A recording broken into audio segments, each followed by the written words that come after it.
कभी कभी सत्ता जनता पर ऐसी मेहरबानी दिखाती है कि पहले उसकी आंखों की रोशनी छीन ली जाती है, फिर उसी के चश्मे का इंतजाम कर दिया जाता है। लेकिन आज चर्चा सत्ता की नहीं बल्कि प्रधानमंत्री नरेंद्र मोदी जी की चुप्पी की है।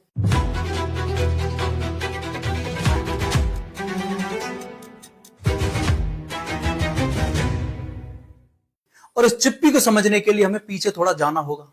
एक समय ऐसा भी था जब देश के प्रधानमंत्री मनमोहन सिंह थे। बड़े बड़े विवादों पर चुप रहे, 2G घोटाला हो, कोयला घोटाला का मामला हो या कॉमनवेल्थ गेम्स का विवाद, हर बार लोगों के मन में एक ही सवाल था, प्रधानमंत्री आखिर बोलते क्यों नहीं है। इस वजह से उन्हें मौन मोहन तक कहा गया। आज साल 2026 है, समय बदल गया, सरकार बदल गई, प्रधानमंत्री जी बदल गए, लेकिन जनता का सवाल नहीं बदला। आज भी देश के कई लोगों के मन में वही सवाल है, मोदी जी इस चुप्पी की वजह क्या है।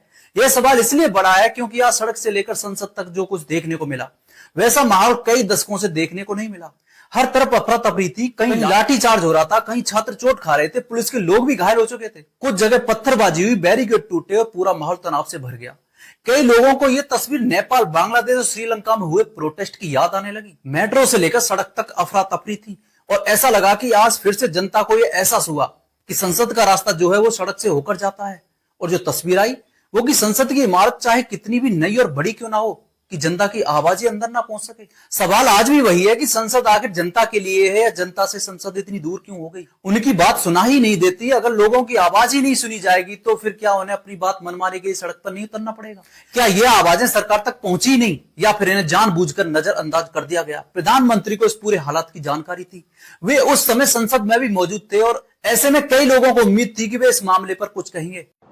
मैं किसी 56 साल के नौजवान की बात नहीं कर रहा। लेकिन इस पर बोलने की बजाय राहुल गांधी की उम्र का मजाक उड़ाकर चल दी है। लेकिन लोकतंत्र में सरकार की जिम्मेदारी लोगों से बात करने की भी होती है। आज नरेंद्र मोदी जी ने पुलिस बैरिकेड और भीड़ को रोकने में जितनी ताकत लगाई, क्या उतनी ताकत बातचीत में नहीं लग सकती थी। एक मेजर 2 कुर्सी ही तो चाहिए थी।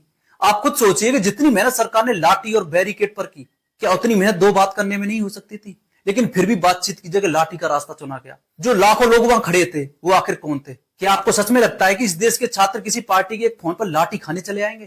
क्या कोई अपना भविष्य दांव पर लगा देगा। क्या कोई आंसू गैस के गोलों के सामने यूं ही खड़ा हो जाएगा। क्या कोई बिना वजह कई दिनों तक जंतर मंतर पर बैठा रहेगा। भाई साहब, किराए की भीड़ शाम को घर ही लौट जाती है, लेकिन जो लोग आखिर तक डटे रहते हैं उनके पीछे कोई ना कोई दर्द जरूर रहता है। और दर्द कभी किराए पर नहीं मिलता।